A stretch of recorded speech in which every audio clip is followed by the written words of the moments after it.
पुढच्या महत्त्वाच्या बातमीकडे, अतिशय महत्त्वाची बातमी। धंगेकरांच्या पत्नीवर अटकेची टांगती तलवार असल्याचा खासदार संजय राऊतांनी गंभीर आरोप केलाय।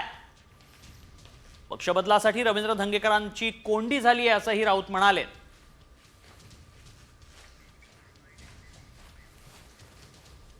धंगेकर यांच्यावरती एक अटकेची तलवार, टांगती तलवार त्याच्यामुळे निर्माण झाली त्यांच्या पत्नीच्या, आणि ती तयार करण्यात आली। सगळं वातावरण तयार करण्यात आलं की धंगेकरांनी पक्ष सोडावा। त्यांच्या पत्नीला अटक होईल अशी त्याला भीती वाटली आणि त्या भीतीपोटी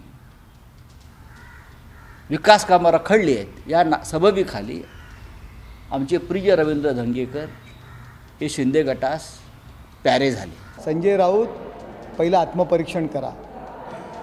तुमचे पक्षप्रमुख कधी कोणाला भेटतात का? कधी त्यांना डायरेक्ट मातोश्रीला कोणाला जाता येतं का?